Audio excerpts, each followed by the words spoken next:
کلمہ میں نمازوں میں اذاں میں، تکبیر میں کلمہ میں نمازوں میں اذاں میں، ہے نام خدا سے ملا نام محمد۔ فرماتے ہیں یہ آدم، فرماتے ہیں یہ آدم، مجھے خلد بری میں توبہ پہ لکھا ملا نام محمد۔ اسلام کی لذت تیرے عشاق سے پوچھوں، اسلام کی لذت تیرے عشاق سے پوچھوں، جان آ گئی تن میں جلیا نام محمد۔ تو اب میں بلا تاخیر اس پروگرام کو آگے بڑھانے کے لیے اب میں تقریر کے لیے دعوت دینا چاہتا ہوں ہمارے اسکول کے بچے محمد زرار کو، وہ آئیں اور عظمت قرآن پر کچھ دیر تقریر فرمائیں، عظمت قرآن پر، اور جو بات اچھی لگے تو سبحان اللہ کہہ دیا کریں۔ حدیث مبارکہ میں آتا ہے کہ جو انسان اخلاص دل سے ایک دفعہ سبحان اللہ کہتا ہے، اس کی برکت، اس کا ثواب اتنا ہے کہ اگر عربی نسل کا گھوڑا 40 سال تک دوڑتا رہے اور ایسا درخت ہوتا ہے اس درخت کا سایہ ختم نہیں ہو سکتا، سبحان اللہ ایک دفعہ کہنے سے اتنا بڑا ثواب ہے۔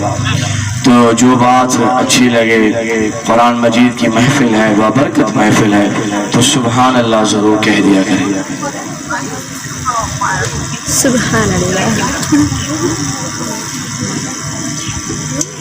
السلام علیکم ورحمۃ اللہ وبرکاتہ۔ آئیے محمد زرار پارٹ 7 اسٹینڈرڈ۔ اعوذ باللہ من الشیطان الرجیم، بسم اللہ الرحمن الرحیم، الحمد للہ رب العالمین والعاقبۃ للمتقین والصلاۃ والسلام علی آخر المرسلین وعلی آلہ وصحبہ الطاہرین، اما بعد فاعوذ باللہ من الشیطان الرجیم، بسم اللہ الرحمن الرحیم، انا نحن نزلنا ذکرا وانا لہ حافظون۔ یا الہی جسم میں جب تک ہماری جان رہے، یا الہی جسم میں جب تک ہماری جان رہے، تجھ پہ صدقے تیرے محبوب پہ قربان رہے، تجھ پہ صدقے تیرے محبوب پہ قربان رہے، میں رہوں یا نہ رہوں، میں رہوں یا نہ رہوں، دین محمد رہے اور عزت قرآن رہے۔ قال النبی صلی اللہ علیہ وسلم خیرکم من تعلم القرآن وعلمہ۔ صدق اللہ العظیم۔ سامعین وقار، آج جس موضوع پر مجھے لب کشائی کرنے کی سعادت حاصل ہوئی ہے وہ ہے عظمت قرآن۔ اللہ تبارک و تعالیٰ نے آسمان سے 4 کتابیں نازل فرمائی، زبور، تورات، انجیل اور قرآن مجید۔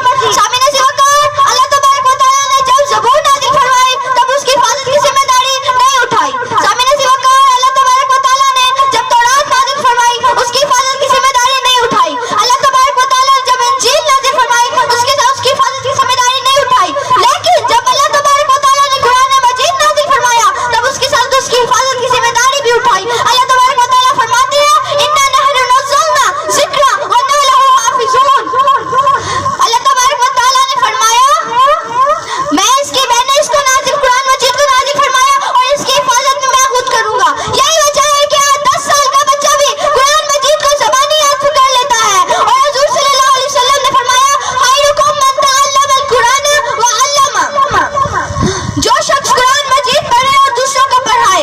سامعین وقار، حافظ قرآن کو اللہ تبارک و تعالیٰ قیامت کے دن فرمائیں گے قرآن پڑھتا جا اور اپنے مقام پر چڑھتا جا۔ جب مناس کسی ہوگی وہاں حافظ قرآن کا مقام ہوگا۔ اللہ تبارک و تعالیٰ ہم سب کو قرآن پاک سے محبت کرنے کی توفیق عطا فرمائے۔ وآخر دعوانا الحمدللہ رب العالمین۔